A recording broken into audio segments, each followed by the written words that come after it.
The film begins with Lisa on a yacht in Milan, appearing very happy. Shortly after, we see her at a fashion show with her husband Peter and their daughter Abigail. It becomes clear that Lisa is a shoe designer, and all the models are wearing shoes she designed. After the show, Lisa, Peter, and Abigail go to the model's dressing room. There, Lisa greets the fashion designer and her assistant Ralph. At that moment, Abigail tells her father that she's leaving because her husband George is waiting outside. She says goodbye to her mother and leaves with George. Meanwhile, Ralph, Lisa's friend and the fashion designer's assistant, tries to convince her not to retire. But she has already made her decision and tells him that this is the right time to stop. When Peter approaches, Lisa says, "You know Ralph," and he replies, "Yes." Then Peter tells Lisa, "I'll leave you with them and wait for you at the restaurant to celebrate this occasion." A little later, Lisa goes to the restaurant where her husband is waiting. She sits down and they chat for a while. He tells her that he loves the shoes she designs but doesn't like the fashion designer or Ralph. They choose their dinner from the menu,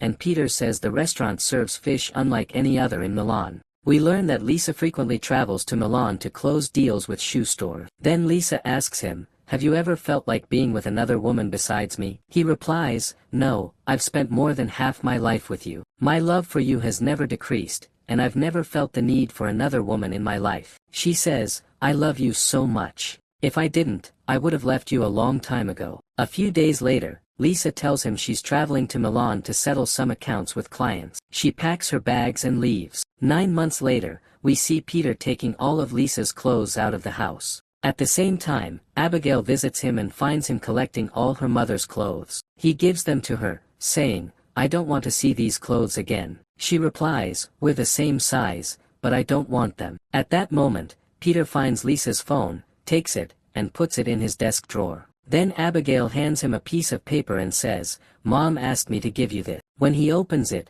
he finds the words, Lake Como. That night, a voice message arrives on Lisa's phone. When Peter listens to it, he hears a man saying, "I miss you so much. I haven't heard your voice in a long time, and I wish I could." Peter is shocked. He never imagined that Lisa might have been cheating on him for a long time. He leaves the phone on Lisa's laptop and goes upstairs to sleep, but his thoughts won't let him rest. He returns to the office and begins browsing the photos on the laptop. They are all family photos until he finds a file titled Love. When he tries to open it, it's password protected. He enters several guesses, but they're all incorrect. He goes back to browsing photos and finds pictures of Lisa with Ralph from the last fashion show they attended. From the pictures, it's clear Ralph is very close to Lisa. Suddenly, an email arrives, from someone named Ralph. In the message, Ralph reminds Lisa of their love and asks her to leave everything behind and come to him to rekindle their old romance. The next morning, Peter goes to the fashion house and confronts Ralph, asking,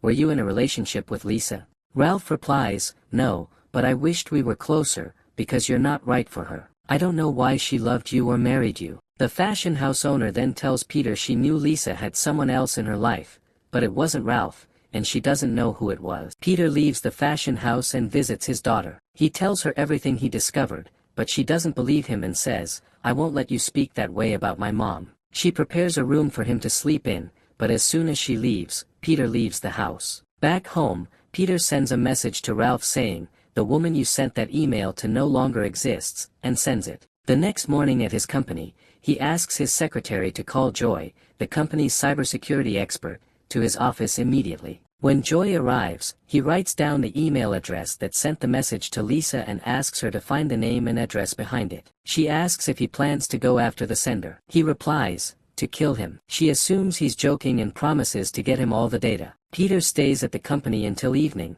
when another email from Ralph arrives. In it, Ralph writes that there's no such thing as love ending, there are too many memories between them. He ends the message by saying how happy he was that Lisa responded to his earlier email. Peter then goes to the company's security manager and says, "You were a former officer, tell me where I can buy a gun." The man replies, "I won't tell you," fearing Peter might want to end his life. Later, Peter tries different passwords to open the folder on the laptop. Finally, he types Lake Como, and it opened. He's stunned to find pictures of his wife with another man in Milan. The photos show them meeting at restaurants, by the lake, and in a hotel room. The images make it clear Lisa had a relationship with that man. Peter is devastated. At that moment, Joy sends him the details of the email sender, and he finds out that his name is Ralph Cortez, a 36-year-old man living in Italy, specifically on 36th Street in Milan. Peter then asks his secretary to book him a flight to Milan and a hotel there. When he arrives in Milan, he goes to the building where Ralph lives,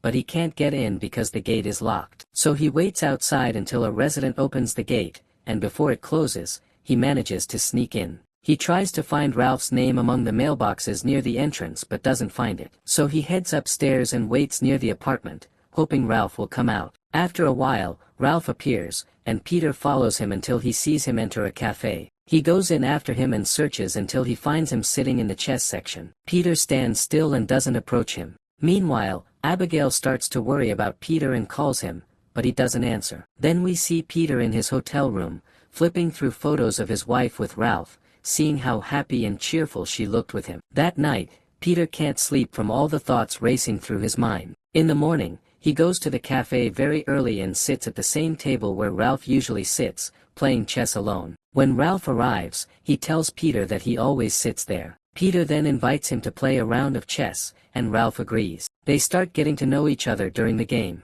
Ralph tells Peter that his mother is English and his father is Spanish, that he doesn't stay in one place for long, and that he loves visiting London and New York. Just then, Peter receives a message from Abigail asking him to let her know he's okay. Peter then asks Ralph about the places he visited in England. Ralph replies that he went to Cambridge and met a woman from there, but he met her in Milan. He tells Peter she was a shoe designer and recounts the first time he saw her. He says she was wearing a beautiful pair of red shoes, and although she was very attractive, what truly caught his eye was the design and color of her shoes. He said that when she walked toward him, he started talking to her, and she responded as if she had known him forever. When Peter asks him when that happened, Ralph replies, 12 years ago. Peter feels a deep shock and betrayal but composes himself and asks, when was the last time you saw her? Ralph replies, 9 months ago, but I'm sure I'll see her again soon. At the same time, Abigail and her husband go to Peter's house to check on him but don't find him. Abigail finds her mother's phone and listens to Ralph's message, becoming shocked because she had previously doubted her father's words. The next day, Peter and Ralph meet again at the cafe and play another round of chess. During the game, Peter asks if she used to come to Milan often. Ralph says yes and tells him about a time they were together at a shoe factory. That day, Lisa insisted on ending the relationship, but he begged her to leave everything and run away with him. Then he started dancing with her in front of the factory workers, and she was incredibly happy. After they finished dancing, the workers applauded them. That night, it rained, and they ran together under the rain. Peter recalls a day when Lisa came back from Milan, and he greeted her at the door. When she saw him, she smiled and said she missed him so much. He felt happy then, thinking the distance had made her appreciate him more, not knowing she had been unfaithful in Milan. He also recalls her final words to him in the restaurant. The following morning, Peter meets Ralph at a museum and asks if he had ever married any of the women he'd been with. Ralph replies, I don't believe in marriage. Why would I marry someone, tie myself down, and not be able to meet other women? He adds that he has a son from an affair, who lives with his mother, and he knows nothing about him. Ralph then asks Peter if he is married. Peter replies, yes, I've been married for 25 years. I love my wife, and she loves me. We trust each other deeply, and neither of us has ever cheated. Ralph responds, it's hard for two people to stay loyal for that long. The next day, we see Ralph and Peter at the cafe again playing chess. Ralph says, I'm going to win this round. You're stuck and can't escape. But Peter surprises him and wins with the next move. Just then, Ralph receives a call from Lisa's number. He panics, quickly answers, and calls her name, then rushes out of the cafe. Of course, Peter follows him, and we discover that it was Abigail who called Ralph using her mother's phone. When she hears his voice, she ends the call without saying a word. But that call rekindles Ralph's hope of seeing Lisa again. The next day, Abigail goes to her father's company to find out where he went. Meanwhile, we return to Ralph,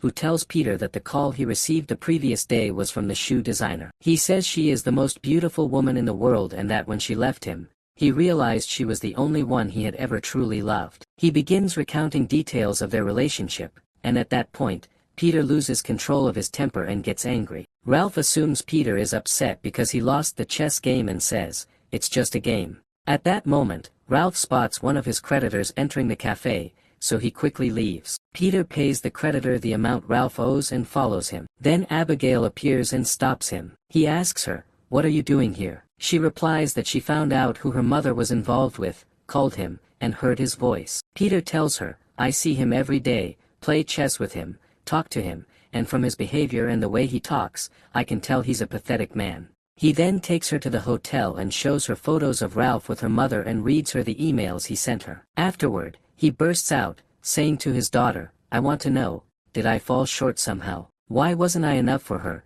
that she got involved with this worthless man? I'm seriously thinking of killing him. He then tells her that he was the one responding to Ralph's messages, pretending to be Lisa. Abigail is shocked and says, how could you do something like that? Just forget it and go back to London. When he refuses, she leaves. The next day, Peter goes to the building where Ralph lives. As he arrives, he hears a sound coming from the janitor's room. He follows the sound and finds Ralph wearing very old clothes in a ground floor apartment. That's when Peter realizes Ralph is the building's caretaker. But Ralph explains that he only goes down there to take care of a little turtle he found at the building's entrance. At that moment, Peter sees a hammer in the room. He grabs it, intending to kill Ralph, who has his back turned and doesn't see him. But Ralph hands him the little turtle, saying how cute it is. Peter takes it, then gives it back and leaves. When Peter returns to the hotel, he finds his daughter holding her bags. She says, I'm going back to London now. You should forget all of this and come back too. But he refuses, so she leaves. Peter goes up to his hotel room and sends Ralph an email, pretending to be Lisa. He tells him she will meet him at their old place, a hotel on the shores of Lake Como, on Friday at 8 p.m., in the hotel restaurant. When Ralph reads the message, he's overjoyed and calls Peter, inviting him for dinner at his apartment the next day. Meanwhile, Peter borrows the keys to an apartment in the building Ralph supposedly manages, knowing the owners are away. The next day, he goes up to that apartment before his meeting with Ralph. When he reaches the ground floor unit, Ralph calls down from the stairs, telling him, come up to my apartment. Peter goes up, even though he knows it's not really Ralph's place. Ralph tells him he's going to meet Lisa on Friday and asks to borrow some money. Peter gives him the full amount. Ralph then begins packing his bag to book a suite at the hotel. On Friday, at the scheduled time, Ralph leaves his hotel room and heads to the restaurant. But he is shocked to find Peter waiting for him. Peter tells him that he's Lisa's husband and that Lisa died of cancer 9 months ago. We flash back to the moment Peter discovered Lisa had cancer. The doctor tells him she had known about it for a while and refused treatment, and now there's no hope. When he asks why she refused treatment, the doctor says Lisa didn't want her body to be disfigured. Back in the present, Ralph tells Peter that Lisa did the right thing, she had always been beautiful, and the treatment would have required amputating part of her body. Peter explodes, and what does that part matter if it could have saved her life? We flash back again to see Lisa telling Peter she had been happy throughout their marriage. He asks her to choose a place she loves, and he'll take her there. He gives her a piece of paper to write it down, but she can't bring herself to do it. The next day, she writes Lake Como, and gives the paper to her daughter, asking her to pass it to her father after she dies. As Lisa's condition worsens, Peter and Abigail take turns caring for her. Back in the present, Ralph asks Peter how he found out about his affair with Lisa. Peter replies that he found pictures of them in a folder on her laptop titled Love. Ralph asks if he read the messages. Peter replies, I read them all. In fact, I was the one replying to you at the end. Ralph says, I won't deny I'm a failure. But I'm very good at making a married woman, married to a successful man like you, feel a love she never had with you. Maybe you got your revenge, but I lived the best moments of my life with your wife. I paid off my debts. She was truly happy with me. She loved me. And thank you so much for the money you gave me. It bought me this suit and the suite in this fancy hotel. Of course, you know I'll never be able to pay you back. At that moment, Peter walks away and leaves him. We return once again to the moment of Lisa's death on her bed, with Peter and Abigail by her side. When she passed away, they both broke down in grief. Back in the present, we see Peter returning to his home in Cambridge. After some time, he calls his daughter and asks to meet her in London the next day. He travels to London after learning that Ralph is there, and he goes to the pub Ralph used to frequent and invites him to dinner.